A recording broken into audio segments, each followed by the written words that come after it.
Chess YouTube, what is happening? In this video, I am going to show you step by step how to utterly eviscerate the Stafford Gambit as white. Now, first of all, the big question, what the heck is the Stafford Gambit? Well, actually, it is this position right here. Black just played the move knight to c6, sacrificing a pawn in the betrothed defense. And this opening is insanely dangerous. But let's rewind all the way back to the very beginning.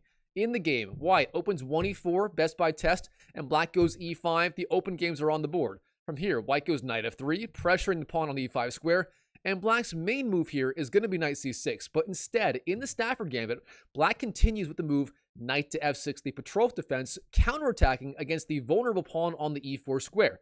From here, white simply captures on e5. We have knight takes e5, by far the main move, the main line for white. And from here, black's main move is going to be d6, trying to drive back this knight. However, when you play the Stafford's Gambit, you don't go d6. Instead, you play the absolutely insane move, knight to c6. Okay, why the heck would black play this move? Black here is literally giving up a pawn for free. Or is he? Well, it is a free pawn. Black did just lose the pawn on the e5 square. However, black is going to get a tremendous amount of activity for the pawn. Here, the best move for white, and the move I recommend, is simply taking that knight on c6. As white, we capture on c6. And now here, if you're a beginner, you may say, okay, black should capture towards the center with the b pawn. But if you thought that, you thought wrong. Instead of that, black here is going to capture with the d pawn. What a move. This is the key idea of the Stafford Gambit, and really, effectively, the starting point of the entire variation. So, real fast, what is black's idea in the Stafford Gambit? Why did black literally give up his pawn on the e5 square and damage his pawn structure in the process?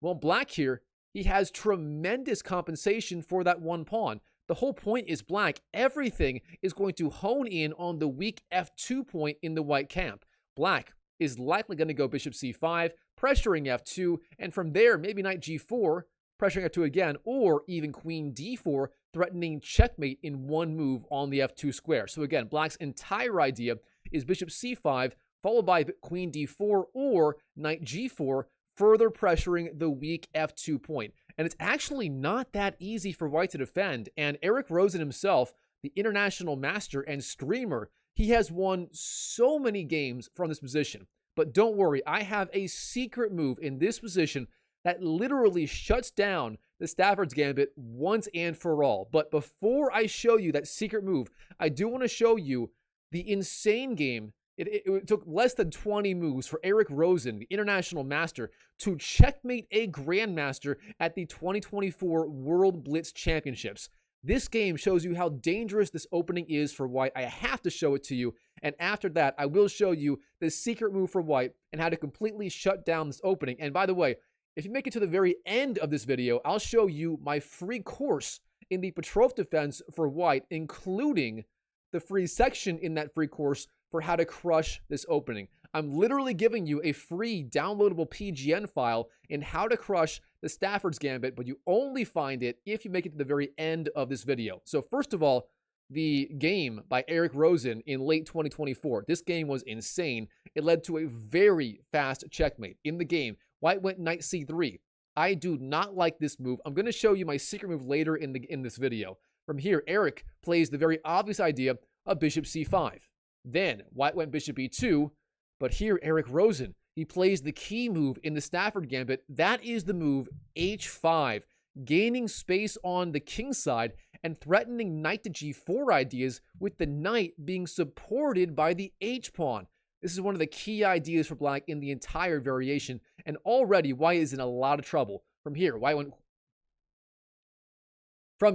h3, trying to defend g4, but then black goes queen d4, threatening checkmate in literally one move. The audacity of Eric Rosen in this game. In response, white castled, but Eric Rosen, he was not done. Knight to g4 is the move. Are you kidding me? White takes the knight, black takes back, and now black has the open h-file to attack. Are you starting to see how dangerous this opening is for white if you don't know my secret move on move, let's see, 5? You need to know that secret move. From here, white goes g3, trying to defend, but then black queen to e5, threatening queen takes g3 as the pawn on f2 is pinned to the king.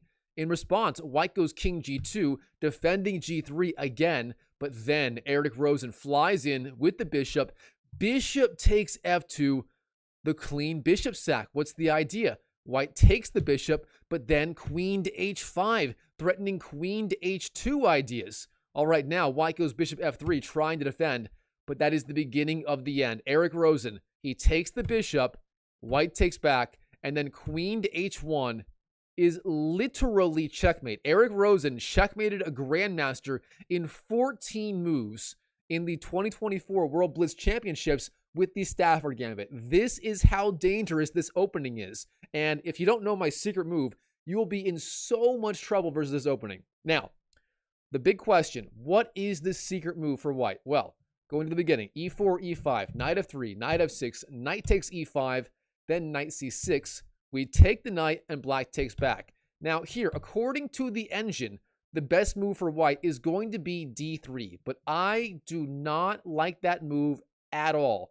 I hate that move. To me, it is an awful, terrible, no good, rotten move. You don't want to play it. The problem is it does nothing to stop black's idea of bishop c5 and h5 and knight g4 and queen h4 and so on. And black is just getting a field day. He's getting literally everything he wants for. This is like a dream scenario, a dream outcome, a dream reality for any Stafford Gambit player. So instead, we're going to play a completely different idea. The move I recommend, my secret move, is the move e5.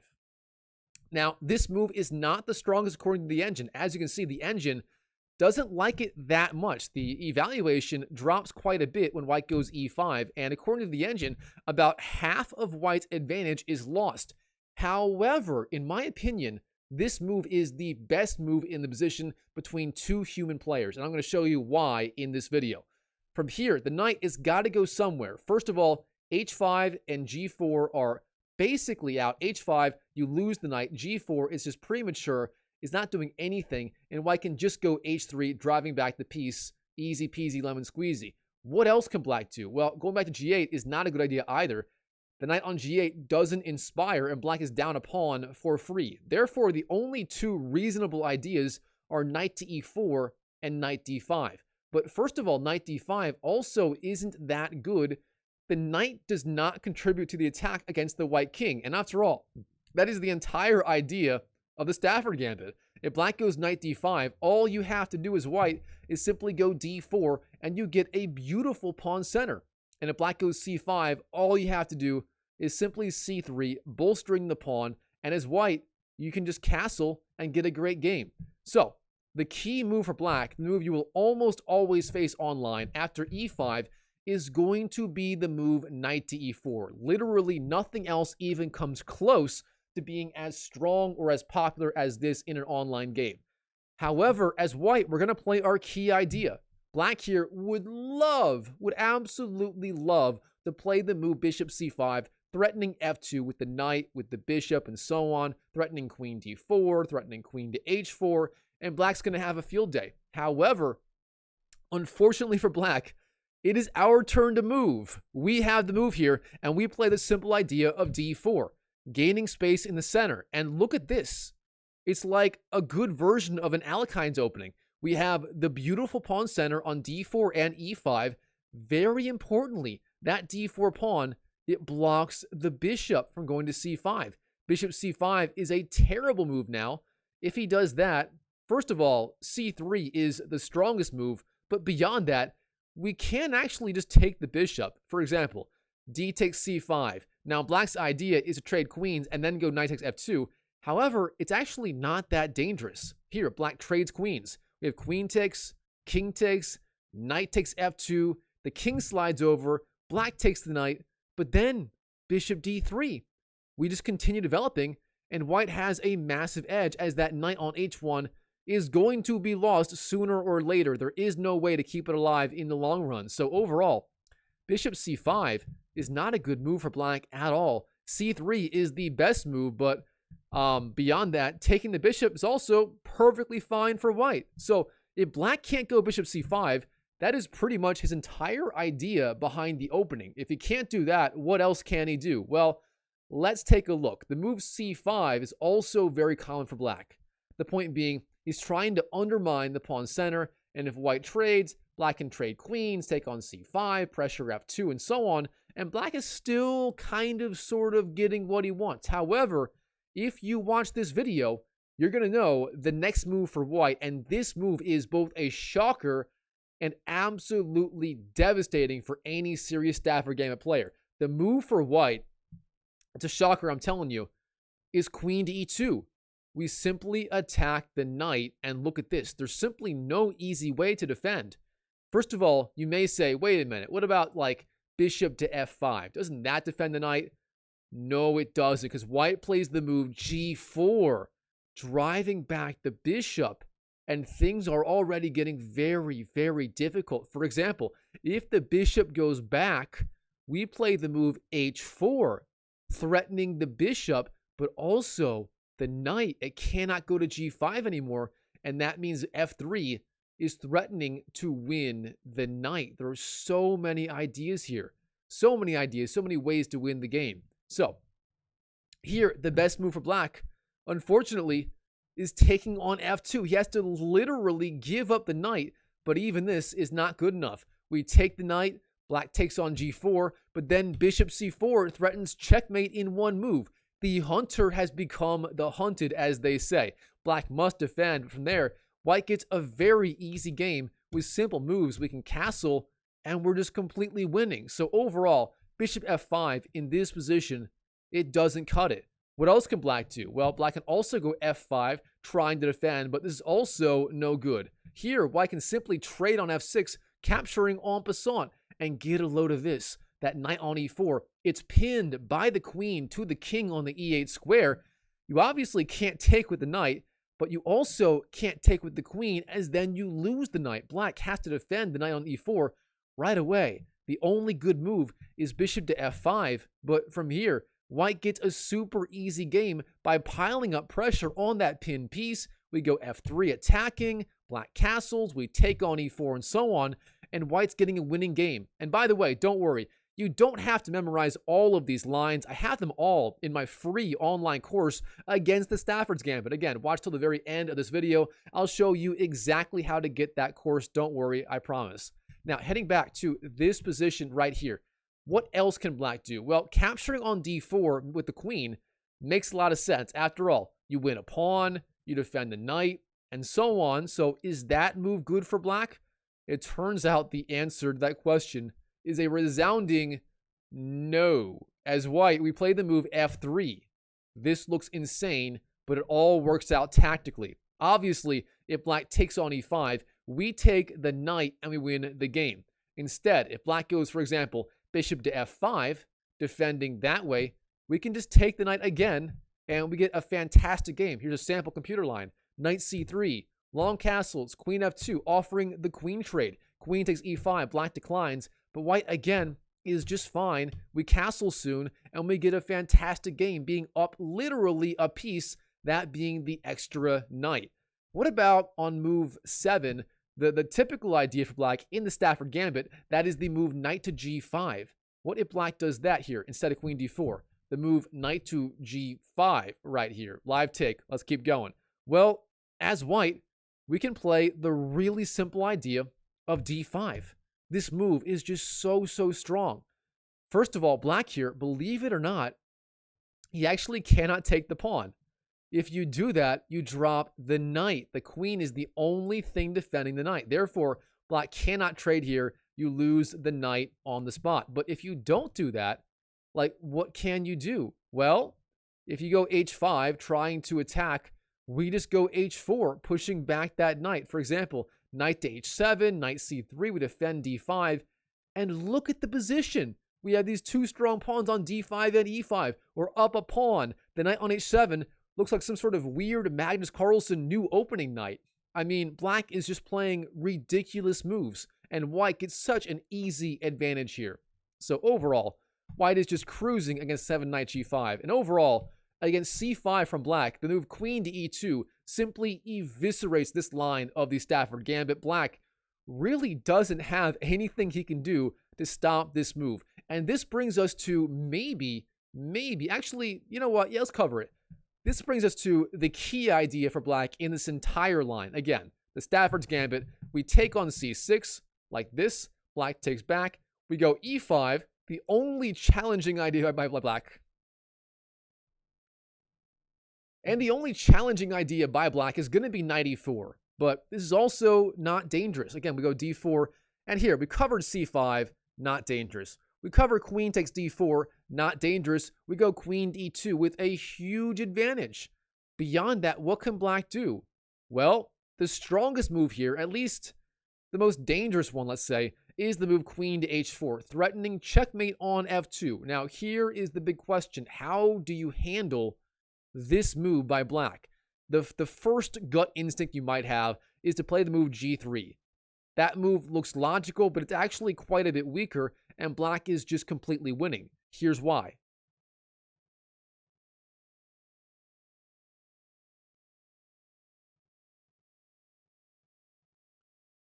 It looks a little bit insane, but black here can play the move knight takes g3. What a move. The point being, if you take with the h-pawn, you lose the rook like this.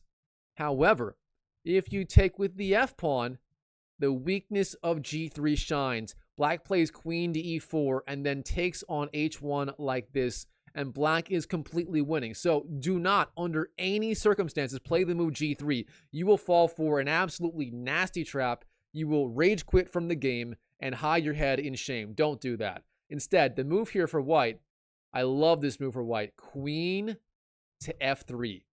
Both offensive and defensive. Defensive, we're guarding against the idea of queen takes f2, checkmate in one move. You have to guard that. You cannot ignore that. Queen f3 defends f2. It also pressures the knight. And it also sets up the idea of bishop d3, further pressuring that knight and setting up castling. And if you can remember this one move by white, queen to f3, this move pretty much single-handedly shuts down this entire queen to h4 line from black. Don't worry, I've got all the lines covered here. The main move for black might actually be bishop e7, but that is not a very inspiring idea. Instead, let's say black plays the move h5, trying to get some kind of attack going, you know, typical idea in the Stafford Gambit. Well, here, as white, we can actually go g3, pushing back the queen. Here's why. If the queen goes back to, say, d8, we take the knight. Therefore, queen g4 is virtually forced here. But as white, we can actually play the move queen to e3, threatening f3, threatening the fork of the knight and the queen. Now, shockingly here, black's best move, according to my friend Stockfish, is going to be knight takes f2, giving up the knight for the pawn. Now, from here, as white, we take the knight. Black may go h4, trying to attack, but we just go bishop g2, defending the rook, and everything is defended, and black has literally no attack here. White is just fine. There's nothing. So overall, h5, not that dangerous, not that big of a deal. What if instead black goes for a move like, I don't know, f6, Ben Feingold's favorite move, counterattacking on e5? In that case here, shockingly, we can play the move queen to e2. We actually just went queen to f3 and then e2. Why did we do this? Well, it's very simple. Black, with the move f6, is opening up the e-file potentially, and now the queen is better placed on the e-file where it opposes the black king via the x-ray attack. For example, if black trades on e5, f takes e5, we can just go g3, driving back that queen, and then go f3, again trying to fork these two pieces, and sooner or later, that knight will fall, and white will win the game. Now, what about a move like knight to g5 here, pressuring the queen? Is that any good for black?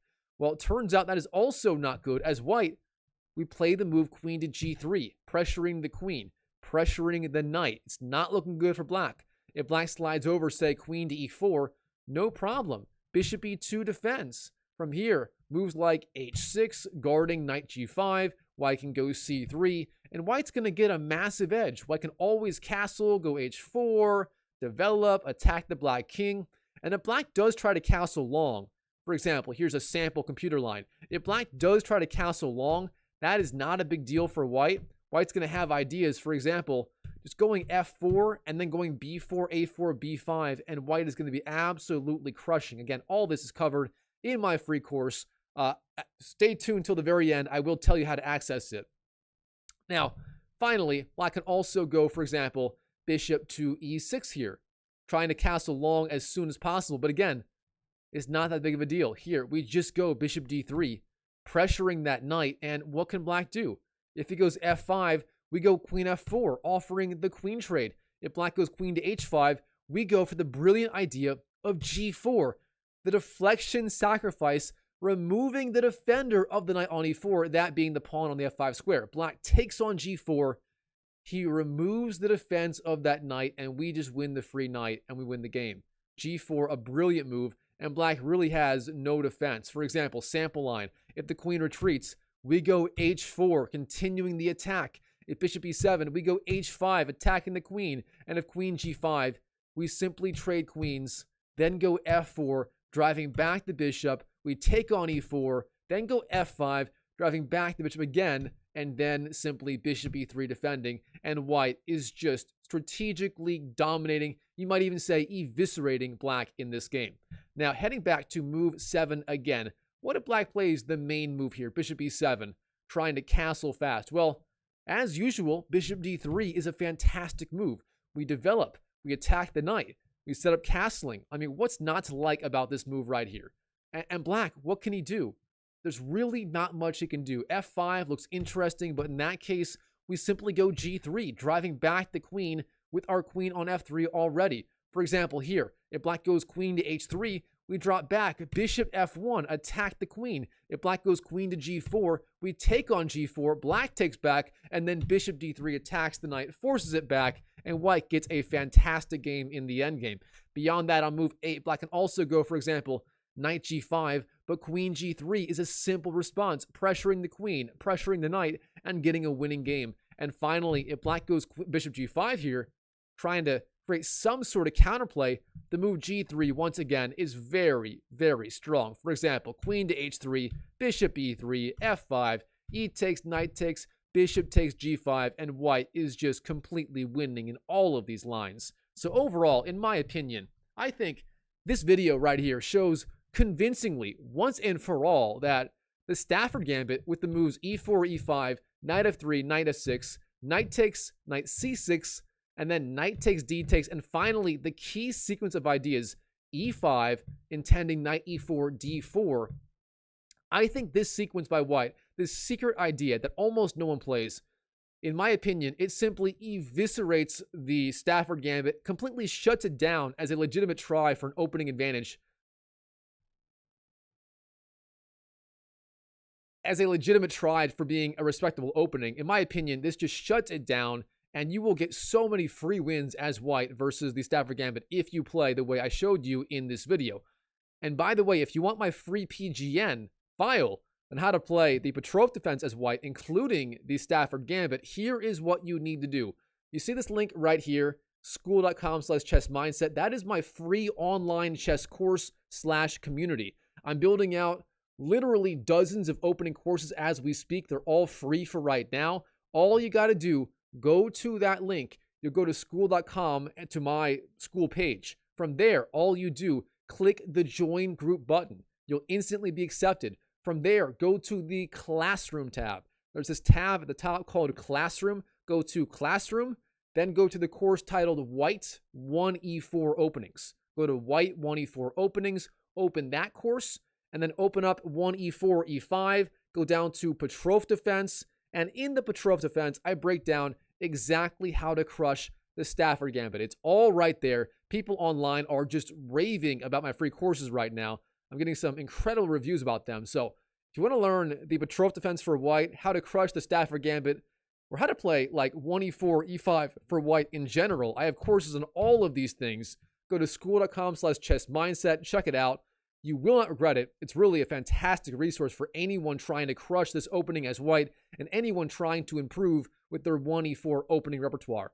So that is all for today. If you enjoyed this video, please do me a huge favor. please smash that YouTube like button, that little thumbs up button. Just smash that right now. It does help me reach so many more people with these videos. So thank you for doing that. And comment down below what you thought of this game. I'm going to do more opening videos like this in the future. So I hope you guys enjoyed this video. Hope you got value out of it. And as always, I wish you the best of luck in your chess improvement journey in 2025 and beyond. And I'll see you in the next video.